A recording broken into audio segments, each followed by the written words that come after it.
இன்று காலை ஒரு துக்க செய்தி. என்னோடு சமகாலத்தில் பணியாற்றியவர், தமிழ் திரையுலகத்தில் தனக்கென்று ஒரு தனி முத்திரையை பதித்து தனி கொடி நாட்டியவர், என் இனிய நண்பர், எழுத்தாளர், இயக்குனர் கே. பாக்யராஜ் அவர்களா. அவர் மாரடைப்பால் மறைந்து விட்டார் என்ற துக்க செய்தி என் காதுக்கு எட்டியது.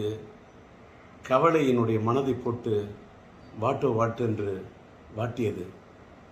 காரணம், சமீபத்தில் தான் அவருடைய 50 ஆண்டு காலம் அவர் திரையுலகத்தில் பணியாற்றியவர் ஒரு பொன்விழாவை காண்கிறார் என்று அவருக்கு ஒரு விழா எடுத்தார்கள்.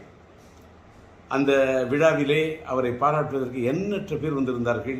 நம்முடைய சூப்பர் ஸ்டார் ரஜினிகாந்த் ஐயா அவர்கள் வந்திருந்தார். நம்முடைய ஆந்திர மாநிலத்தினுடைய நட்சத்திரமாக, கொடிகட்டி பறக்கும் நட்சத்திரமாக இருக்கக்கூடிய அண்ணன் மோகன் பாபு அவர்கள் வந்திருந்தார்கள். அந்த விழாவிற்கு நான் வர வேண்டும் என்று என்னை பாக்யராஜ் விரும்பி அழைத்தார். நான் சாதாரணமாக இப்போ எந்த விழாவுக்கும் போகிறதில்ல, தவிர்த்திருக்கேன். ஆனால் என்ன நினச்சேனோ தெரியல. அவர் ராஜேந்தர், நீங்களும் நானும் சேர்ந்து ஒரே சமகாலத்தில் இருந்தோம். என் காலத்திலே நீங்கள் திரையுலகத்தில் நம்ம 2 பேருமே நம்மளெல்லாம் போட்டின்னு சொல்லுவாங்க. ஆனால் நீங்கள் எனக்கு நல்ல நண்பர். நீங்கள் நானும் சேர்ந்து எந்த படத்துலையுமே பணியாற்றலை. அதனால் நீங்கள் வரணும்னு ரொம்ப தெடுக்க என்னை கூப்பிட்டார். அவர் அத்தனை முறை என்னை வற்புறுத்தி கூப்பிட்டது என்னோட மனசு ரொம்ப வாட்டினுச்சு. சரின்னு சொல்லிட்டு அந்த விழாவில் போய், சமீபத்தில் தான் அந்த விழா நடந்தது, அந்த விழாவில் போய் மனசு விட்டு அவரை பாராட்டிட்டு வந்தேன். எனக்கு அதில் என்னன்னா, இவ்வளவு சமீபமாக அவர் மறைந்து போயிடுவார்னு நான் கனவு கூட நினச்சி பார்க்கல. ஆனால் ஒரு சின்ன அவர் மறைந்து விட்டார் என்பது துக்கம் தாங்கலை, நெஞ்ச வாட்டுது. ஆனால் ஒரு சின்ன ஆத்ம திருப்தி என்னன்னா, ஒரு மனிதன் மறைந்து விட்ட பிறகு இன்னைக்கு நான் இரங்கல் செய்தி போடுறேன், எல்லாருக்கும் ஆறுதல் தெரிவிக்கிறேன்.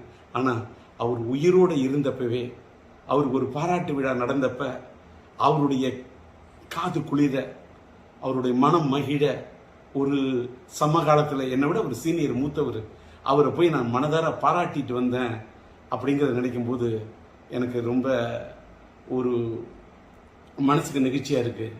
அதோட இன்னொரு நிகழ்ச்சி என்னென்னா, நானும் அவரும் எந்த படத்துலையும் சேர்ந்து பணியாற்றலன்னு சொன்னார்.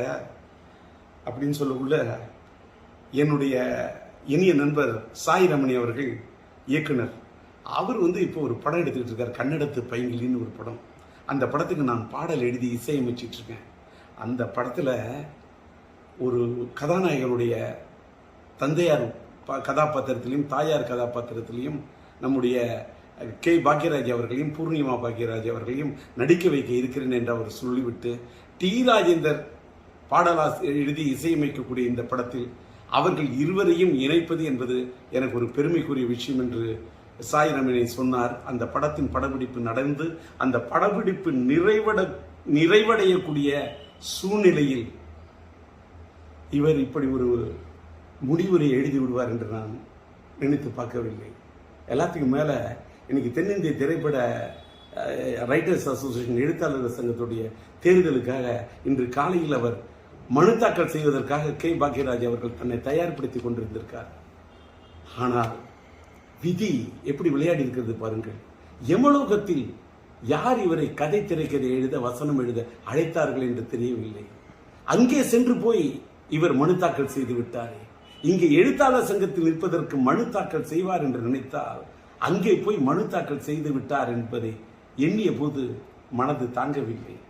எல்லாத்துக்கும் மேல 16 வயதிலே படம், மறைந்துவிட்ட இயக்குனர் இமயம் பாரதி ராஜா அவர்களுடைய முத்திரை படைத்த படைப்பு.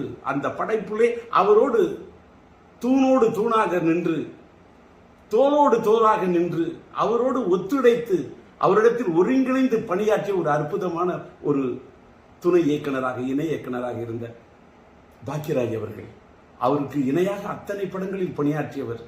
கிடைக்கே போகிற ரயில் என்றும் புதிய வார்ப்புகள் என்றும் சிகப்பு ரோஜாக்கள் என்றும் அத்தனை படங்களில் அவரோடு உடனிருந்து பணியாற்றியவர்.